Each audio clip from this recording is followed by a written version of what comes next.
Hello everybody, my name is Chris and this will be my review for The Exorcist Believer. Now, for this sequel of The Exorcist, we follow different families who all fall victim of the daughters being possessed. From here, they will do everything and anything to get their daughters back, including the help of a woman whose daughter went to a similar thing back in the 17th. Now, when it comes to these films, I was surprised whenever the announce of this reboot slash sequel was getting made. The news came out because of Universal and blumhouse team up to spend $400 million on the rights to make 3 movies of this franchise. And the promise that they will have a plan for this trilogy. So they have a plan already because they already announced and confirmed the sequel, Exorcist Believer, for August 18, 2025. Now, the original Exorcist is like a timeless horror iconic classic that everyone guts over. I'm not going to deny its impact on the horror genre because it's a very classic film, but you can definitely mention that its sequel and prequels with nothing to scream about. I think for the most part there's going to be a lot of people who walk out of this film satisfied and okay with it, and that'll be because the movie really isn't like other garbage trash, because it's just okay and average at best. It was going to be like an impossible task to make a direct sequel to one of the most iconic horror movies like ever made, but they decided to do it, so here we are now. But diving into the things that I really enjoy about this film, and what I thought I was going to end up making like a very gloomy review of this movie. Like, I would say like 50% of it I like it. Like, the first half of the movie is actually great. They do a lot of great character building and setting up this world, and specifically this family. The dad, played by Victor, the dad played by Leslie Odom Jr., such a great actor, and Angela played by Lydia Shrink. The movie takes its time to get you understand what their life has been up until this point and why they are so close to each other as father and daughter. And it's that bond and love between them that makes you feel so terrible once the girls starts getting possessed and going through the progression of that. And that in a weird way becomes like the scary part of the film for me. And it just seems like this person that you love and care, so innocent, turned in such a horrifying nasty thing.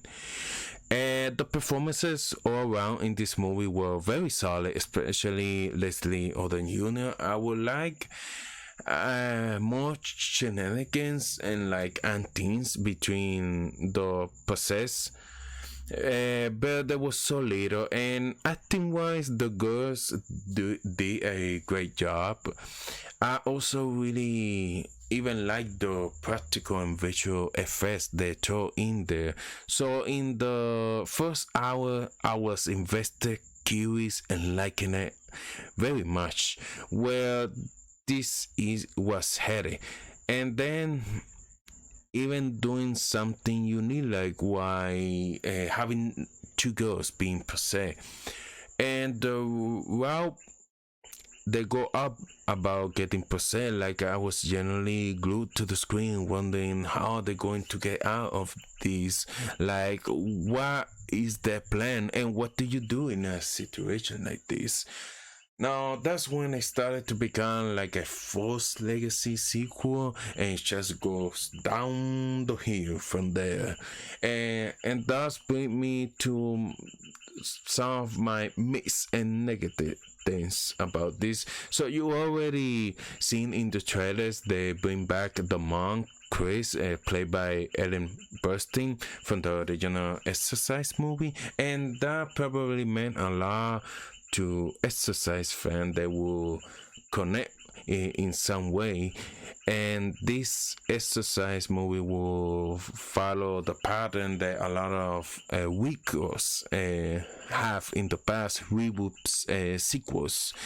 But when I tell you that they just completely wasted the uses of a character, that the moment she is enter and introduced on screen and who she fit in the plot of this movie, it just like very quickly falls apart. And no fault to the actress, she does a good job on her own, but she definitely feels like out of place and unnecessary to the story. I think that it would have been better if you didn't connect this movie to the OG Exorcist. Not only would you not have the pressure for the original, but you are actually doing something fine on your own, and just also it felt like insignificant to the plot of the overall movie, and just the connection to the original, it feels like you can take it off the film and nothing will really happen. This movie, it lacks atmosphere, and just like the immersions of the exercise world, like specific colors of light, fog, cinematography that the iconic film, the first film had, and all that was on point on the original film, but they here like that immersion it isn't there. It's lacking like that personality, and it just makes it come and off empty. And are there a good amount of creepy things that will happen throughout the movie? Yeah, but a lot of them are just like jump scare. And what when you think about the scary things about the original Exorcist movie, when it comes to mind, oh, I believe it's not the jump scare. It's like how disturbing the film was. Now the third act, I'm more mixed because that's kind of when it started like to win me over a little bit again, and that's mainly because of the way the exercise go down and the ideas they have for it. Because I think on paper the Exorcist Believer has a bunch of great ideas. The two girls getting possessed, at this time the backstory involved with our main characters, like this demon and what its ultimate goal is, and the way they go about the exercise, and allow all these ideas, but the execution of them is play out so rushed and not really fleshed out. I feel the end of this movie will be extremely divisive, but I'm still on the fence whether I like it or dislike it, the ending. What I ultimately felt once the movie ended was like it didn't feel like it had like a reason to exist. And this is a sequel to like one of the most iconic horror movies ever made. And this story and what happens is just feel like insignificant to what we treated before. It's not a bad movie. It's okay. It's fine. But like I said before, I think this movie will turn out a bit better if it was like a standalone film, which like the first half of the movie is like that, but then like the second half is just all this forced connection to the original film, and not time to refresh. And the thing is that this movie, like the first half, demonstrate that it didn't need to be a direct like a direct sequel to the original film, but they did it.